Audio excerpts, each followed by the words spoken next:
Get ready, it's time for the podcast voted most likely to make you say, "What the flock?" It's the Talking Pools show. And here are your hosts, the dysfunctional duo of myth-debunking pool pros, Rudy Stankiewicz and Andrea Nannini. Hold up, wait a minute. So, have you ever heard of this thing called a nephelometer? Say it again. Nephelometer. A nephelometer. I have not, no. It sounds kind of like the Snuffleupagus from Sesame Street, the nephelometerus, right? I was trying to think, well, that's why I was trying to think of what that prefix could mean, but I don't know. Nephelometer. So nephelometer is a tool that they use to measure the turbidity of water. So if you actually... How cloudy it is? Not just even with cloudy, but with hazy water. And it's a tool that we actually should be using. It's something that the NSF uses to rate swimming pool water. The CDC has adopted it also. And water is not supposed to be greater than 0.5 nephelometric turbidity units as far as clarity is concerned. So this tells you... I was just going to say, I'm sorry. I've actually I didn't realize. So this thing tells you how turbid the water is on like a scale? Correct, which in turn tells us if it's clear enough to allow people to swim. Ah, okay. So you're more familiar with the Secchi disc, right? That disc with the colors on it that you just fling into the pool, and if you can see all the colors clearly, no, that's a new word for you. Yeah, no, I don't know what that is either. I'm not a huge fan of those because somebody has to get the disc out and it's not going to be me. And my net skills are pretty darn good. But when there's something that's perfectly flat and small, it's like kind of scooping up a quarter, which I can do, but it takes a minute. So I'm not a fan of those. But I guess the thing that we're most familiar with is standing at the edge of the deep end, staring down at the main drain grate and making sure that you can visibly see the screws that hold the grate in place. That you know. I was going to say that. Yes. And that's what we use to determine whether or not the water is clear enough to allow people to swim. But if you think about it, that's kind of subjective, don't you think? Yeah, it is. I mean, it's like doing the cyanuric acid test. Some people can see that dot at a different level than other people can. It just really depends on your eyesight. And looking for those screws is the same thing. You're using your eyesight to determine whether or not the water is clear enough to swim. And some people just see better than others. Yeah, and you could just walk up to the screw and be like, see it.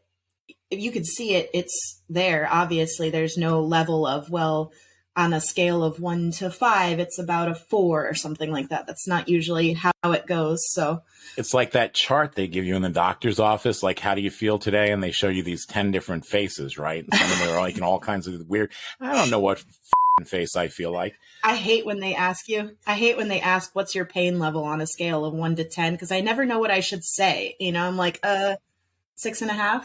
Well, that's subjective also, right? Because the worst pain you've ever felt, I mean, no matter what, I always imagine to myself, well, geez, I bet a gunshot feels worse. So I can't be number 10. Right. That's and that's the same way with, I can't ever give 5-star ratings on anything, or employee reviews. You never get a 10. You always will just get a 9, because there's always room. I wouldn't say that in our podcast. There's always room for, more pain in my.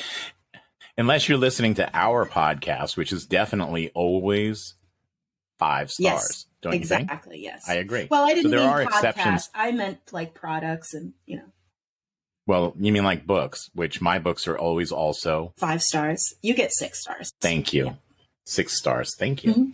So the reason I'm bringing it up, there's a couple of things that are going on. One, as much as 10% of all drownings in swimming pools in the United States have cloudy water as a contributing factor. Because you cannot see the person struggling. Even if they're just a little hazy. I mean, picture this. You've seen folks in the military, right? Or people that go hunting. And what do they typically wear? Camouflage? Yes. Thank you for not saying orange vests. I almost said that. And I was like, wait, that's not the right answer. But they wear camouflage. And the reason they wear camouflage, what does that do for them? It makes them blend into the surroundings. It makes them harder to see. Exactly. It helps them to blend in. And the reason it does that, it's by breaking up their outline. So that's what helps them to blend in a little bit. They don't become invisible. It's not impossible to find them. A good eye could find somebody, right? Mm-hmm. Yeah. I know I have some ex-military person listening right now saying, ain't nobody going to find me. And some of them are pretty badass. Those snipers, I'll tell you what. That's above and beyond my skill set. But the point is all it takes is breaking up the outline just a little bit to help somebody to blend into the background. And I can tell you that I know from having to vacuum pools while people are swimming, because it makes it harder to see stuff in the water because the water's moving. So if somebody had like a blue bathing suit or a light colored bathing suit in cloudy water, I can imagine that would make it much harder to see them. Well, the point is, it doesn't even have to be, well, you don't have to have that level of turbulence. It doesn't even have to be cloudy. It can be just slightly hazy and break up the outline of a person. Now, think about this from a lifeguard's perspective. If you're up there in the stand and you're on guard duty and you're looking back and forth, right? You want that water to be crystal clear. I mean, if somebody's in trouble, you want them to pop like it's HD. Mm-hmm. They have 10 seconds to react. That's how much time they're allotted. They have 10 seconds from the time somebody starts to have a problem to the point that they're in the water helping that person. Can you just imagine after staring at something? Because they sit up in that chair for 2 hours at a time. So can you imagine sitting there just looking back and forth? It's like watching a tennis match that's not even happening, right? Back and forth. And then somebody starts to have trouble. I mean, I could imagine after an hour and a half, you know what? My eyes are fuzzy. I'm looking at the same thing over and over again. Now I have a little bit of a hazy water condition and I just completely miss it. Yeah, for sure. Could you see how I could see how that could happen? It's definitely a possibility. Mm-hmm. So now think about hotel pools, apartment complex pools, backyard pools. With no lifeguards. Now it's up to the other patrons on the deck to try to see these people. And they're not sitting there with their eyes glued on that pool 100% of the time. These things can go unnoticed. And we're only talking about hazy water right now. If it's milky, forget about it. Yeah. Well, all right, y'all. Check it out now. Check it out now. Check it out now. Aquastar Pool Products is a leading maker of VGBA-compliant drain covers and also offers skimmers, autofill, deck drains, cleaners, mosaics, ozone, chemical feeders, spa jets, and fittings to the industry. Aquastar's products are even made right here in the USA. For more info, visit aquastarpoolproducts.com. There was a case up in, and you can Google this, it's definitely searchable. Not right now. Stop it. Okay. I'm getting my piece of chicken. Again with the chicken. Where did that come from? I'm hungry. Listen, I was prepared today. I had this made before we hit record. Where'd you get the chicken from? Publix. And you went there yourself and got it? No, I did not. Because, hold on. Sorry, that was a big bite. Oh, my Lord. No, I Instacarted it today again because, I don't know, I forgot how great it was because it had been a while. Thank God there's an app out there that can help people that are disorganized as you are. Listen, I resemble that remark, Rudy. 110 parts per million. Got it. So, woo! All right. So, but up in Massachusetts, and this goes quite a few years back, and I forget, I think it was an HOA, and it just happened to be a comedy of errors. I mean, it wasn't funny at all, actually. It was a very, very sad case.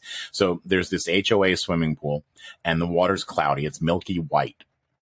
It's so cloudy you can't even see the second tread on the ladder. Oh, my. The HOA decides they don't want to close the pool. They want their guests to be able to enjoy it because, people are going to complain and they'd rather not hear it.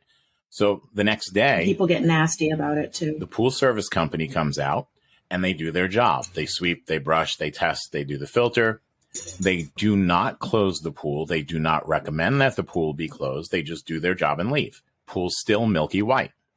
A day or two later, here comes the health official. She comes out, happens to be a lady health official. She comes out doing her inspection for the pool, does all of her checks, and passes it.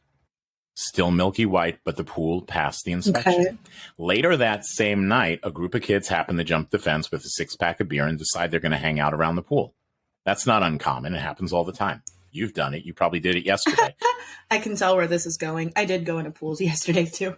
So they jump the fence, they start hanging out in the pool, and they stumble across the body that the police estimate have been in the pool and under the water for 5 days. Everyone Ew. missed it.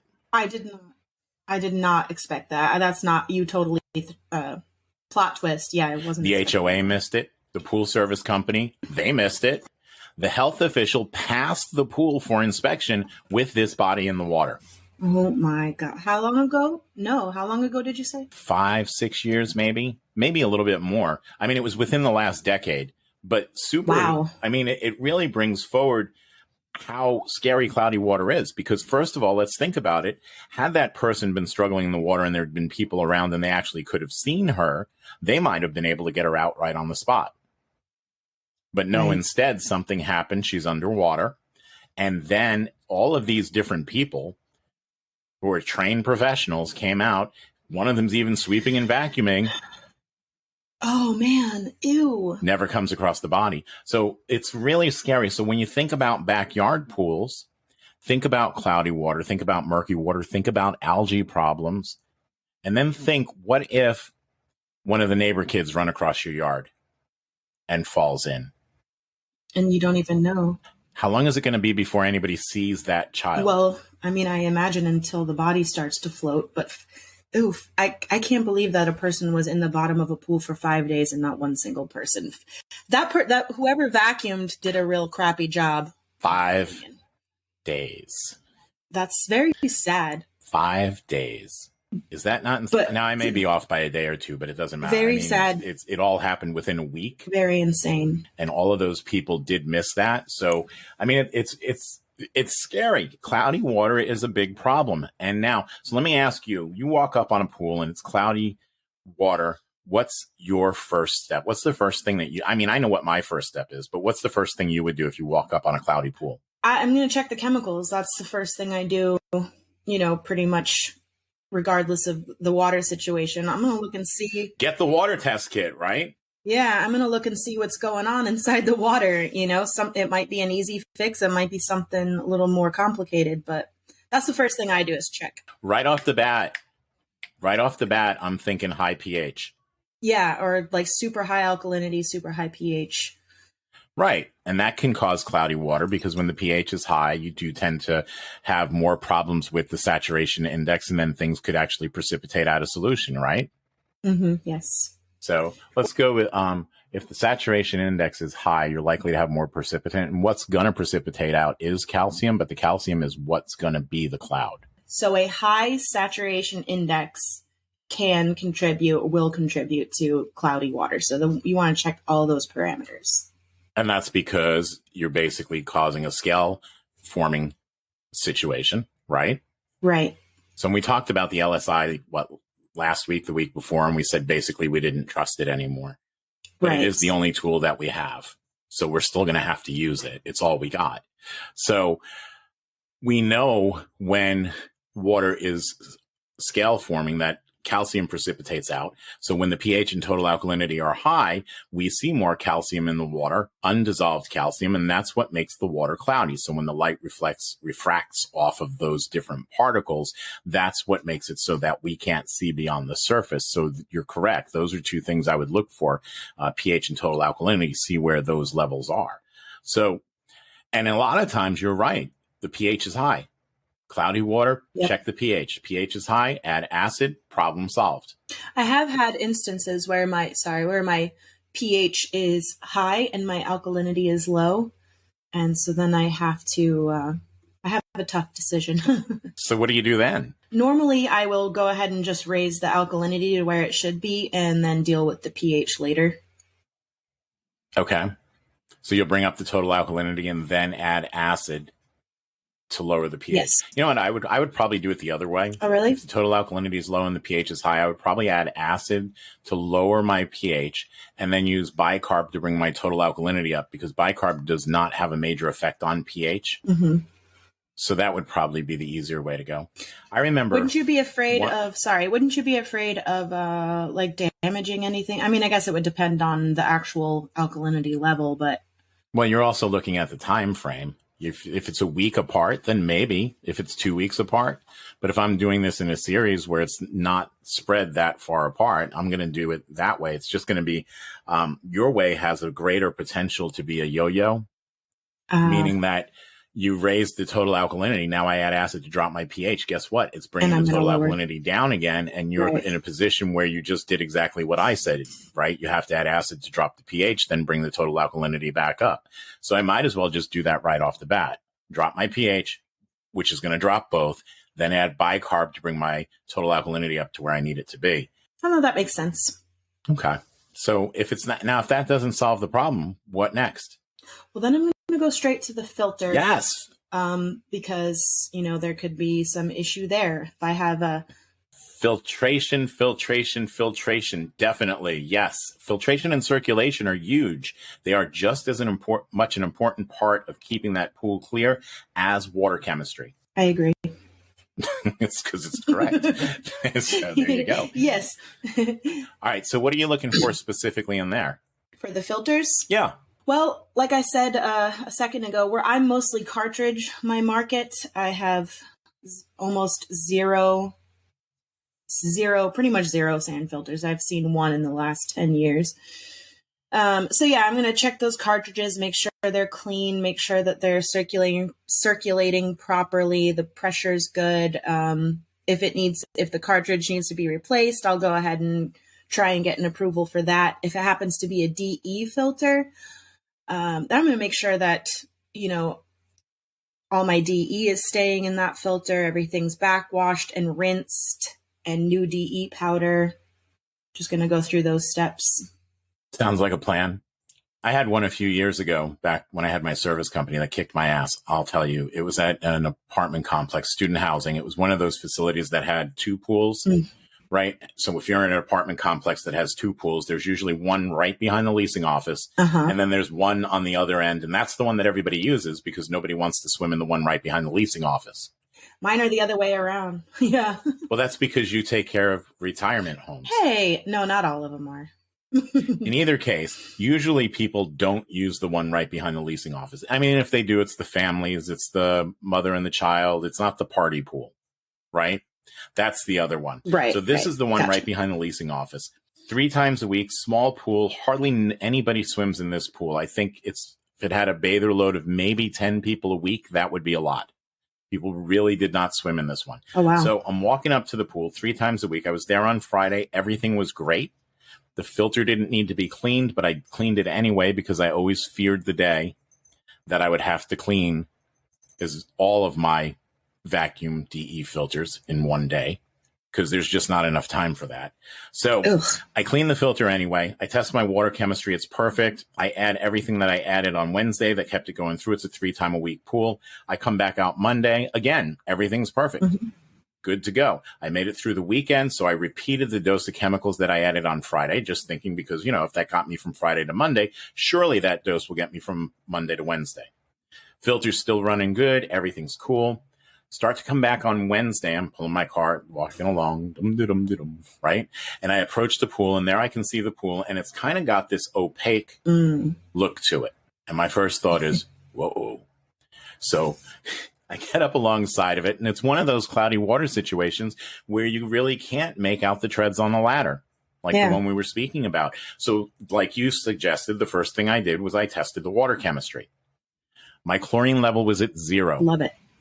I don't remember where my pH was at this point, but it wasn't high. So that wasn't the problem. But my chlorine level was at 0.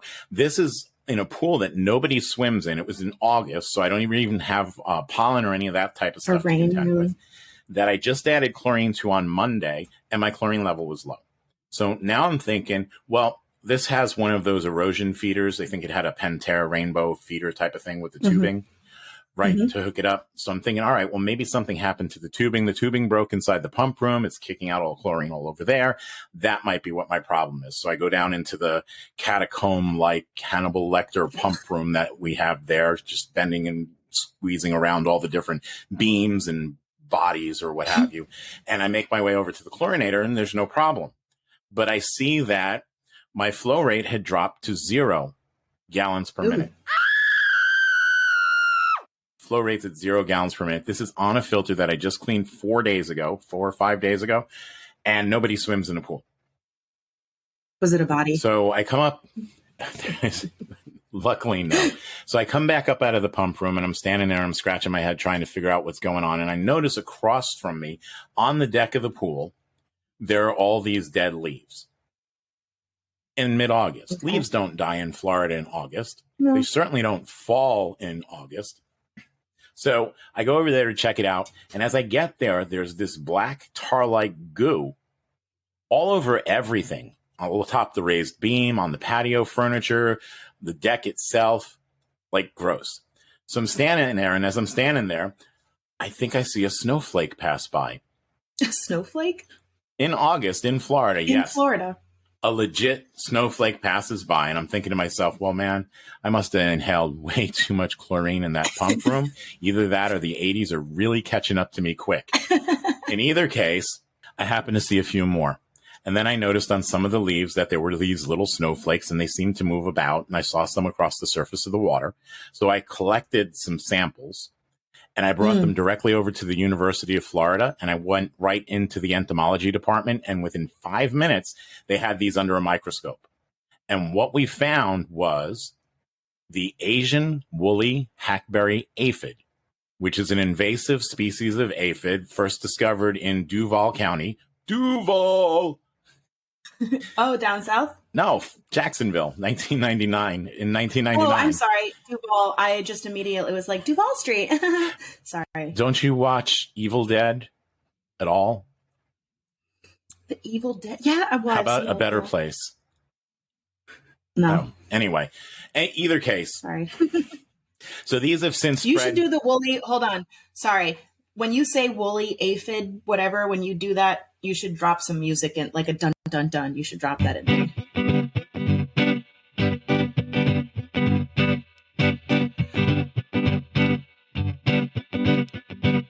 So we have back to where we were at. So these have since spread as far south as Orlando and as far north as Atlanta. And they have a fondness for this hackberry tree. And what they do, and this is what's typically planted around pools in this part of Florida, is you'll see a lot of these hackberry trees. So what they do is they'll fly up and underneath the leaf they'll go, and they have a proboscis similar to a mosquito. That's the part that they inject into you and draw out the blood, right? Except these things. I know, I'm familiar because I know. But these about are not bugs. blood-sucking aphids, thank goodness. So, so what they do is they draw the sap out of the leaf, which causes it to prematurely die and fall, which explains my dead leaves. The black tar-like goo was the sugar-rich excrement of the aphids. So the deck was covered in fly shit. But it didn't just cover the deck. Yes. It went into the pool as well. I just couldn't see it because the water was cloudy, and that's what clogged up the filter and what used up all of my chlorine. I have had a very similar situation, except I never took anything into the University of Florida.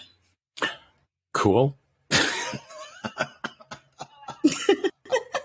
No, I had pretty much the same exact thing. I had some, I don't remember any of the chemical readings because this was literally like 15 or so years ago. Yes, I've been doing pools that long. Wow, since you were 40, huh? So same thing happened where I could not... Yeah. Hey, rude.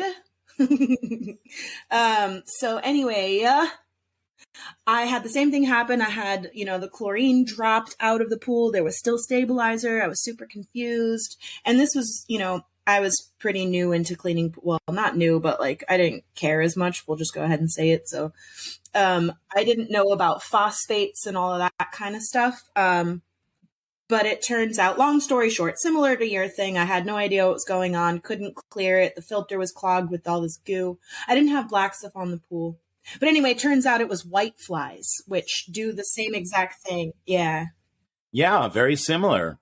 Yeah, except they don't like hackberry trees, do they? No, they do palm trees, specific types of palm tree. It's not on every single tree. Well, luckily, you guys don't plant those near pools in South Florida.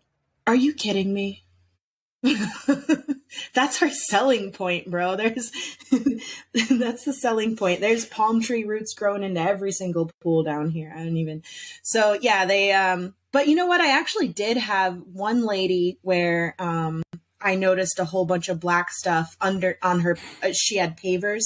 This wasn't anywhere near the pool, thank God, but she did have a bunch of black gooey tarry stuff all down or all over her pavers, right directly underneath a palm tree. And when I went and looked up outside the pool, there they were. The whole tree was covered in them. So it's difficult to take care of. It really is. Those are hard to kill. Yeah, it was a pain. Back in when this happened to me, I think it was in 2013. So I got to this point, I could clear the water with large amounts of calcium hypochlorite. So I would add large doses of the granule chlorine. The water would get clear, but it would only stay clear for about 2 hours.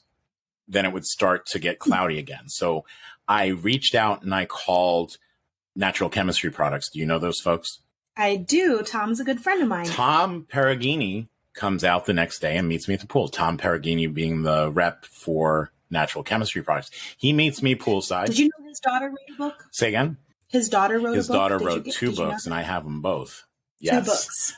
I have the one. I don't have the other. They're very one. good. She's a very talented young lady. But he meets me at the pool, Yes, and this is when she I meet is. Tom for the first time, and he comes out to help me out. So, which I thought was kind of cool because at the time, I'm nobody. I'm just Rudy the pool guy, and I call up this company and say, "Hey, you know what? I have this going on." And they say, "Well, let us get somebody out there." And the next day, he was out there, and he came with some product and stuff like That's that. awesome. And we took the property manager with us, and we went through what was going on at this pool, and he gave me a bunch of product, and we went with, I think, the pool first aid, which was doing good, but we were still having that constant influx of fly poop. And of course, what you put in can only treat what's in the water right now, not what's coming. So we had to add a bunch of it and a bunch of it. And trust me, it held its own, but not ultimately the solution. We did end up having to get a pesticide company to come out, take a look at the tree. And they said, well, we can treat the tree if you want, but we're not going to do it. And I was like, what? Well, they said, here's the thing. The branches extended out over the pool, and they didn't want to be responsible for anything they sprayed on this tree ending up in the pool water. So they said what they could do, though, is they could inject the roots with a horticultural oil that would wipe out the population for next season. And I'm like, shit ton of good that does me now, right? I have this milky pool. This apartment complex is in turns. It's the middle of August. Guess what is happening right now? All the students are moving in. This pool the pool is a selling feature of any apartment complex. This sucker needs to look good. Nobody wants to move into the place that has the milky white pool and the huge aphid infestation. What they end up doing, it turns out, I think the owner or the president of this management company loved trees.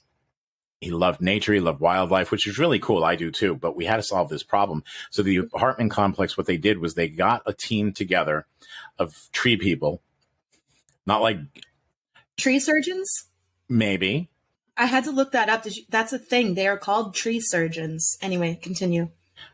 Well, that's what happens if Groot gets sick.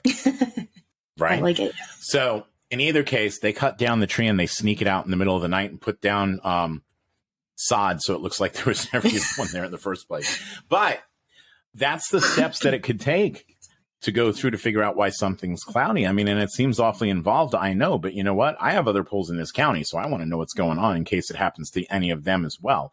And it is something that could be county-wide or tri-county or statewide in that area. So cloudy water problems definitely a huge concern. Was that your flux capacitor moment when you came up with the catchphrase, think outside the pool? Is that your Doc Brown moment? Which I was accused of not doing in the call about natural pools. He actually did. He goes, come on, Rudy, think outside the box. I'm like, are you freaking kidding me? Be like, bitch, I think outside the pool. What? Yeah, tell me. Anyway, so... But anyway, so we're like, and taking that tree out was ultimately what solved the problem. As long as that tree was in place and infested, that water was never going to be clear and it was never going to be safe to swim in.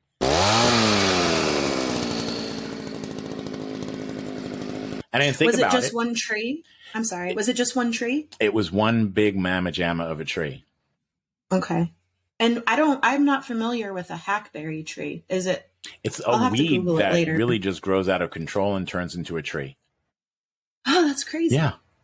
So, well, just to compare situations. So yeah, the white flies, like, as I mentioned, they infest certain palm trees. Off the top of my head, I'm not going to name all of them. I think it's like a coconut palm and one other one. And they'll also infest ficus trees and also certain lime trees. So people will put all of those things all around their pools, except for the ficus. They get really big, but those are in people's yards, and then the branches are hanging all over the houses. You have to anyway. make sure that you dust your ficus leaves. Dust them with what? Something that dusts.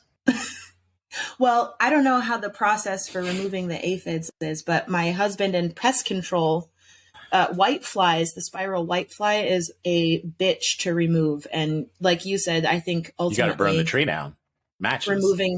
Removing the tree. I mean, they have like their whole system and, their whole thing that they can do without having to kill the tree.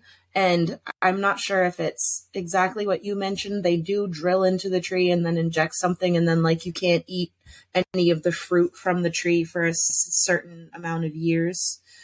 Residential pool that you could very easily fit a baby dolphin in. There you go.